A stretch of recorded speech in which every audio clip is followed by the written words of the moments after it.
Ladies and gentlemen, welcome to episode 11 of the Muscle Memory Podcast. I am your host, Sean. Hope you guys had a great week and weekend. Got a great episode in store for you this week. Let's get right into it. First things first, as always, we're going to start with wrestling, starting with NXT, going off the fact that Ricky Starks and Ethan Page is now confirmed for Stand and Deliver. There was a fatal four-way on NXT earlier this week between Ethan, Lexis King, Eddie Thorpe, and Wesley, number one contendership match. Ethan Page won that. So it'll be interesting to see where that goes. I'm pretty sure Ricky's going to get the win here, but it'll be a good match regardless. I'm pretty sure that their first match was also a banger. I didn't watch it, but I didn't hear anything bad about it. So I'm assuming it'll be a good match. I hope it's a good match. And yeah, I think that's all really I got to say about that one. I'm not really too invested in that match or anything. Also, Javon, Trick, and Oba had another confrontation. It started out as a promo. Then Javon said something. It basically turned in like to how they were doing EO on Raw. They were putting Javon off to the side like he's not a threat or anything. And then it turned into Javon dropping both of them with the cutter. So again, I have faith that Javon is going to win the NXT Championship as Stand and Deliver. If he doesn't, it'll happen sooner or later. But the way that they're booking this match, Javon just might do the unthinkable and win the NXT Championship, which might lead to Trick or Oba getting called up. Possibly. Speaking of brawls, we had Dark State versus the D'Angelo family. Outside of the Don, it was just Stacks. Really, all I know by name is Stacks. But so Stacks, the other guy, and then the girl that's in the group. The Don wasn't there. Tony D'Angelo was not there. Stacks basically went behind his back, called his own play, and challenged Dark State to a brawl in the parking lot. That happened. D'Angelo showed up with a crowbar, started beating up Dark State himself. Called the cops, all that good stuff. Told him not to, question his decisions ever again. Which this could lead to a Stacks heel turn? Question mark. I don't really know how it's gonna go. If Stacks was to turn heel, I don't know if they're gonna be able to build him up the way that they have by having him in the family. But either way, Dark State versus the D'Angelo family is happening at Stand and Deliver, so that'll be an interesting watch as well.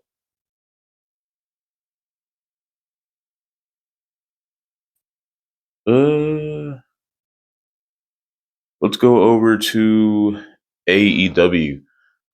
The Walking Weapon, Josh Alexander, just recently made his debut in the Owen Hart Foundation tournament against Hangman Adam Page as the wild card. He did unfortunately lose, but they did tease the fact that he might be joining the Don Callis family because he attacked Hangman after the match. So it'll be interesting to see where he goes, if he's actually signed with AEW or if he's just there for a one and done, or he's like a limited time contract kind of guy and he'll just show up for certain matches and stuff. But I'm glad to see Josh Alexander wrestling again. Glad he took that time off so he could focus on his family and all that. But now that he's in AEW, I think he'll be okay as long as they keep him on TV as much as he should be. He's a former TNA World Champion, former Tag Team Champion. Pretty sure he's the longest reigning TNA World Champion in history, if I remember correctly.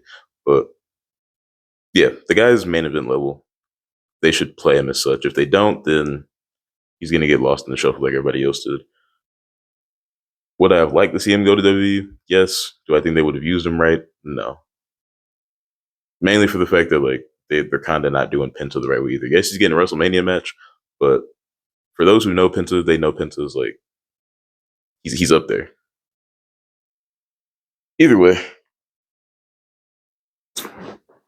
Athena versus Mercedes Moné has finally happened. It didn't go the way I wanted it to go, but I'm fine with it just for the fact that the TBS Championship was not on the line. None of Mercedes belts were on the line. None of Athena's belts were on the line. This was in the Owen Hart Cup on the female side of it. So it was a good match regardless. It was a great match, actually. People were really raving about it. People said that it's probably Mercedes' best match since she's been in AEW, and I don't disagree with that at all. So I look forward to this potentially being a trilogy and it ending at All In Texas. That way Athena can take a belt off of Mercedes. Or if they're going to have Mercedes win the whole thing, have her win the AEW World Championship, and then have Athena take some kind of title off of her. If not the world championship, have her win like the TBS championship or something like that. Kind of tired of seeing Mercedes with all that gold, and she's not defending it like that. So yeah. Uh, Before Hangman's match, the Elite came and bothered him. The Bucks and Kazuchika Okada, they basically tried to like bribe him by saying, "Hey, you're still elite. You know, if you all you have to do is worry about winning your matches. We'll handle the rest." And I don't know if they're trying to coerce him into joining the elite again because they might be scared of how Hangman actually is right now. But I think this is going to end up going into Swerve and Hangman against the Bucks, which I have no problem seeing. It's going to be weird to see it though, because for those that know, Swerve and Hangman have been feuding for like the last year, I think. So it's going to be hard for them to be on the same page. It'll make an interesting match though, regardless. But I think that's the storyline we're playing at. Also, speaking of long term storylines, Christian Cage returned to confront Nick Wayne, his adopted son, and basically told him that he was impressed with what he was doing while he was gone. He said that he left for that month to give Nick like time to build his fire and figure out who he was. So he got Nick a match against Commander for the ROH World Television Championship, and then he has him somewhere else. He put him in the Best Super Juniors tournament for New Japan. So that'll be interesting to see as well.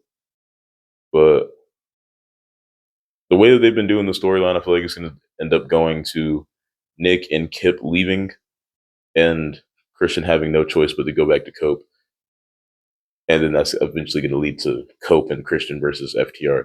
Like I've said multiple times before, I feel like that's the only way that this is going. If it somehow goes another way, then it is what it is. But that's where I see it going. Uh, MJF tried to bribe himself into the Hurt Syndicate. That was interesting. So right now the storyline is that MJF is basically doing anything he can to make Shelton and Bobby Lashley like him, because right now they don't, because MJF is MVP's guy. MVP likes MJF, so he wanted to bring him into the Hurt Syndicate, but he didn't tell Lashley or Shelton about it, so they don't like MJF at all, just because they know how he is when it comes down to like certain things and how he turns on everybody, you know. But MJF has been trying to work his way in. He's been trying to like prove himself in a way, quote unquote. But what he did was he brought out a bunch of women. He tried to get them all comfortable and all that. He offered his watch. He offered a bunch of other stuff as well. But he was like, when I get in, all this stuff and more will be guaranteed for you guys. So, you know, trying to bribe himself in. It's kind of a bit of a gag at this point. But I don't know if this is going to lead to him joining or to like MJF leaving the Hurt Syndicate to not MJF, MVP leaving the Hurt Syndicate to manage MJF, which will be interesting because they can both talk. So I don't know why you would give him another mouthpiece. But then again, CM Punk had Paul Heyman and they both know how to talk. So it could work, it couldn't work. But MVP and MJF, I feel like it could work. I don't know. I'm just yapping. Uh, Finishing up with AEW, Mariah May is rumored to be leaving AEW sometime this year because her contract does expire soon, I believe. It's sometime in the summer. But when her contract expires, it is expected for her to go to WWE. That's what the rumors are. I don't really know if WWE needs her right now or if they're even going to use her in the right way. Like they got Blair Davenport, who was an absolute monster when she was everywhere outside of WWE under the name Bea Priestley. Like y'all might not know her like that, but she was in New Japan and she was causing damage. She was one of the first female wrestlers that I know about that took the term gaijin, which just means outsider, and like made it a whole like part of her character and all that, and ran with it. But yeah, if she does end up going to WWE, cool. If she ends up resigning, cool. But that's that. But on the same note of people leaving their companies, Tetsuya Naito and Bushi have both been confirmed to be leaving New Japan Pro Wrestling on May the 4th of this year. They both agreed to not re sign their contracts with New Japan. I believe Bushi asked for a release and it was granted, but Naito and New Japan agreed to not re-sign. So what this means for Naito, I don't know, but I'm excited to see where he goes outside of here. I'll be excited to see him pull up anywhere because Naito is actually a really good talent. I don't know if he's going to bring his faction with him, but if he doesn't, it's still Naito. But Bushi, I haven't seen much of Bushi's work, so I can't really say much about him. From the reactions that people had that I saw, he seems to be a really good talent. So I look forward to seeing what he does as well. Usually anybody that comes out of New Japan is usually really, really good from what I've seen. So I have no problems with them leaving. It was ultimately their decision. They wanted to go do something else, and New Japan was cool with that. So no bad blood, just mutual terms. So I look forward to seeing what they're doing. But that wraps up our wrestling segment for this week's episode. Let's get right into the next segment. All right, guys, as you already know, I make fitness videos as well as gaming videos and all that other stuff outside of me doing the podcast. But I do have a page entirely dedicated to just fitness tips and tricks and workout videos, basically everything that you would need to help you in the gym. It's called Muscle Memory Fitness on Instagram. It's nowhere else, only on Instagram. Muscle Memory Fitness. I have it linked in my bio on Instagram on the podcast. So if you just tap that button, it'll take you right to the page. It's not up and running fully yet, but once I get it fully up and running, you guys will basically be getting almost daily, if not weekly videos, just with me going over certain workouts, how to do certain things, tips and tricks, all that good stuff. Maybe even some nutrition advice if you guys like that stuff as well. But once again, Muscle Memory Fitness on Instagram. Let's get back to the rest of the episode. All right, let's talk about gaming. So for me personally, I've been getting back into Call of Duty and I've been playing a little bit of Battlefield again. Um, Definitely two entirely different games. Just for the fact that Battlefield, you can destroy literally everything. The matches are far bigger and the matches take way longer. So if you're there just to like vibe and have a good time and play with some friends and all that, I'd suggest Battlefield because it's in my case, it's a bit more fun when you play Battlefield and you have friends with you. If you're looking to like be competitive and be sweaty and all that good stuff, COD's definitely your game. It's fast paced. It's all over the place. Nowhere near as destructible, but it's just as fun if you have friends. If you enjoy playing COD by yourself, then still very fun. Um, I'm playing Black Ops 6 right now. I was originally a Warzone guy. I kind of got bored of Warzone though because Warzone's actually very slow paced compared to like actual like multiplayer matches. So I got on Black Ops 6, tweaked around with it a little bit, started to enjoy it again. So I've been playing that off and on. Um, Battlefield, I kind of just get on there to play with my friends. But whenever we do, it's a good time. It's a vibe. We always enjoy it. And I've been playing Arkham Knight again recently. Well, not again. Never actually beat Arkham Knight. So this is my first time actually playing through the entire game with all the expansion missions and the DLC and all that. So yeah, I've never actually like seen a full playthrough of the game. I know what happens, but I'm not getting spoiled on any like cutscenes or anything because it's nothing I've already seen. I'm enjoying the game. I enjoy every Batman game I play. So yeah, I might put the rest of it on stream. I might not, but be on the lookout for Doom Dark Ages when that comes out. I don't remember what the release date is, but when it comes out, I will be streaming it that day. If not that day, that weekend. But look out for Doom Dark Ages. I will 100% be playing that. And let's talk about WWE 2K25, My Faction, or just My Faction in general. My Faction has never been appealing to me. I never understood the fact that you're like locking different variants of characters behind a game mode that people don't even like playing. I never understood the aspect of that. I never understood the appeal behind it. I never understood the appeal of playing repetitive matches over and over again to get cards that unlock certain characters when you could just put them like as like purchasables, like in the VC shop or whatever, and like how they have the legends, and you can just put them in there with them and be like, oh, this is their alter ego, like this is a persona. You can buy the persona with VC, like just keep it free to play, you know. Like when the games were free to play and they didn't have you pay for like virtual coins and all that, it was a much better time. When they didn't have modes that like required you to load, like have to pay to actually get the stuff you want. I guess for some people they enjoy it, but from what I've seen, no one really likes doing my faction like that. I attempted it the other day. That's why I'm speaking on it. It was a very unenjoyable experience for me. That and the fact that they got rid of the original run-in animation. If I remember correctly, it's not there anymore. It's more so like its own separate cutscene. It's no longer an animation that you can control and you can like come out whenever you feel like it type thing, which sucks. But I guess it just comes with developing over the times. I wish they would have kept it though. But I haven't been gaming much this week, so that's about all I have for you guys. Let's go on to our next segment. All right, guys, we were just talking about gaming, but I wanted to show you guys something else that I've been working on the side. I do stream on Twitch. I did change my profile name though from the Sean Wilson to QC the Don. So it's not actually spelled Don, it's QC THEDXN. One more time, QC THEDXN. Look me up on Twitch. It'll be a picture of Madara with the Renegon. But I stream over there, not consistently, but when I do have the time to stream, I'm up there and I'm playing random games.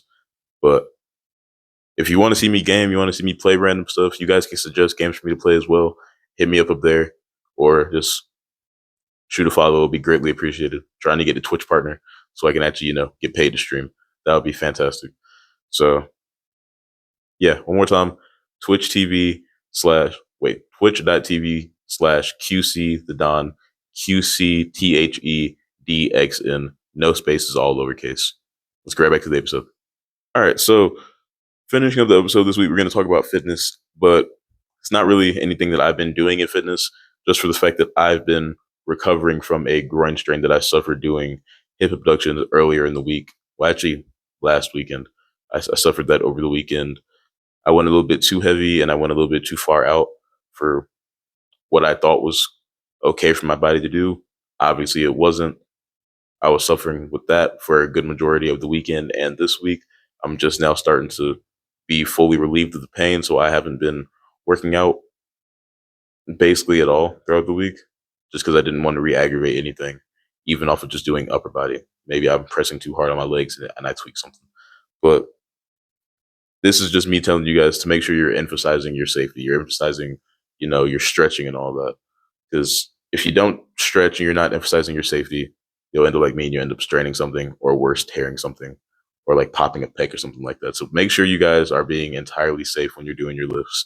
Make sure like you understand how far comfortable it is for your body, how far you can push it past comfort without hurting yourself, you know?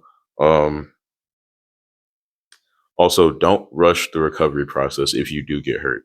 If you are to get hurt while training, do not rush the process of recovery. Let it happen naturally. Do your rehab and all that. Take the time to make sure your body is fully up to par with how it used to be, if not better, because sometimes people come back even better than what they started with after doing rehab. So make sure you guys are taking your rehab seriously and you're not rushing your recovery because you're more than likely going to hurt yourself again if you rush that recovery. So really, really focus on making sure that you're okay before you throw yourself back out there. That's about all I have for you guys this week. Hope you guys enjoyed it. This is episode 11 of the Muscle Memory Podcast. One more time, I am your host, Sean.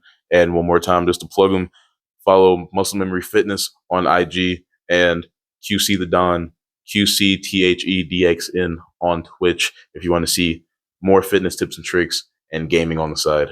But yeah, that's all I have for you guys. See you guys next week. Stay blessed. Peace.